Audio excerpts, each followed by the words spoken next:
की एकाच घर क्रमांकावर खूप साऱ्या लोकांचं यादीत नाव दिसत आहे. काय हा प्रकार आहे?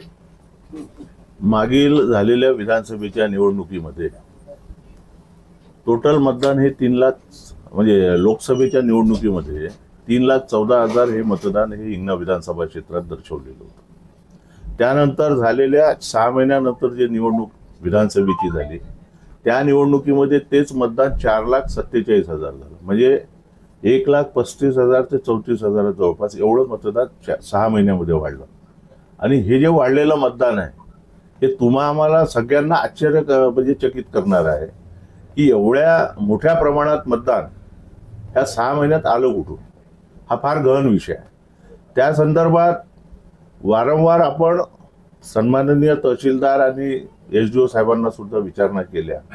त्याबाबतचा संपूर्ण रिपोर्ट्स आम्ही सन्माननीय काँग्रेसचे जे नेते आहेत आपले राहुलजी गांधी यांना सुद्धा ते पाठवण्यात आलं. त्यांनी सुद्धा तो मुद्दा फार गंभीर्याने घेऊन हिंगणा विधानसभा क्षेत्र आपल्या सगळ्यांना माहिती आहे, सगळ्या चॅनलवरती सुद्धा आलेला आहे की ज्या लोकसभेला 3,14,000 मतदान आहे ते एकाएकी 6 महिन्यामध्ये 4,47,000 झालं कसं केला.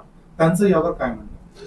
आम्ही रितसर त्यांना निवेदन दिलेलं आहे आज व निवडणूक आयोगातर्फे जे प्रारूप मतदार याद्या जाहीर करण्यात आलेल्या होत्या त्याची बाकायदा नगर परिषद कार्यालयासमोर निवडणूक आयोगासमोर आम्ही बाकायदा होळी केलेली आहे त्याची. कारण की विषय असा आहे की ज्या प्रभागामध्ये जे नाव आहे त्या प्रभागात ते लोक राहत नाही, ज्या प्रभागातले लोक राहतात त्या प्रभागातल्या लोकांचे तिथे नाव नाही आहे. म्हणजे लोकांचे नाव बाहेर गेलेले जे रहिवासी आहे, कॉलेजचे स्टुडंट, आणखी अदर लोक ज्यांना लोक सुद्धा ओळखत नाही असे हजारो नाव प्रत्येक प्रभागामध्ये टाकण्याचे काम या निवडणूक आयोगातर्फे करण्यात आलेलं आहे.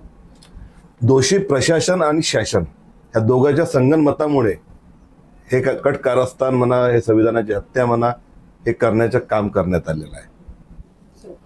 माझं नाव विलास वसंतरावजी लक्ष्मी भागवत आहे. माझं राहणं प्रभाग 5 मध्ये आहे, वाना डोंगरी. हे 2 दिवसाअगोदर माझ्याकडे यादी आली आहे आणि आता आखरी दिवस होता. ठीक आहे, ह्या यादीचा मी अभ्यास केला की आता ते CO जो म्हणत होते की बाबा 3चे 4 मध्ये करा, 4चे 5 मध्ये करा, हा तर वेळच नाही भेटला का की आजच्या लास्ट डेट होती. आता आम्ही अभ्यास हा केला की बाहेरचे होतं किती आहे, तर आम्ही अभ्यास केला तर 428 पासून तर 532 पर्यंत हे घर क्रमांक 1 आहे. ठीक आहे, आता घर क्रमांक 1 आहे, काही प्रॉब्लेम नाही. पण घर क्रमांकामध्ये 1 मध्ये नावं सेम पाहिजे ना, नावं सेम पाहिजे. जसं आता माझं नाव विलास भागवत आहे तर विलास भागवत, मंजू भागवत, भावेश भागवत, आलोक भागवत असे नावं आले पाहिजे. पण इथं लफडा हा आहे की नावं सगळ्याची अलग अलग आहे.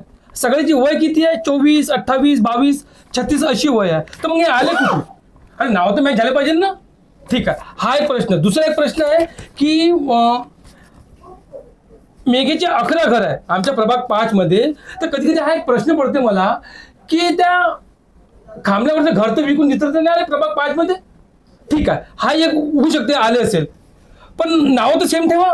ते नाव सेम नाही आहे. इथे आहे मेघ्या ममता विलासराव, मेघे राहुल अशोक, म्हणजे कुठं काही संबंध नाही. कधी भावाचं असतं तर ताईचं नाव पाहिजे, ताईच्या नंतर बाबाचं नाव पाहिजे, असं नाव पाहिजे ना. इथे मॅच नव्हता आहे. म्हणजे 100% तो अधिकारी असेल, कर्मचारी असेल. ठीक आहे, हा एक मोठा उद्देश. म्हणजे मला सांगण्याचं तात्पर्य म्हणजे हे आहे की ह्या यादीमध्ये झोल तर आहेच, 132 190 होत आहे. हो, अरे शरम लागायला पाहिजे. त्या चुनाव आयोग जो बनवते त्याला शरम लागली पाहिजे का आपण का करत आहोत, का नाही करतो. म्हणजे कुठंतरी काही तर करा. म्हणजे पुन्हा झोल दिसत आहे. झोल म्हणजे कोणी पाहू शकतं. जाधव म्हणजे एका घरी 2-2, 3-3 नावं दिलेले आहे. ठीक आहे, हा एक प्रश्न झाला.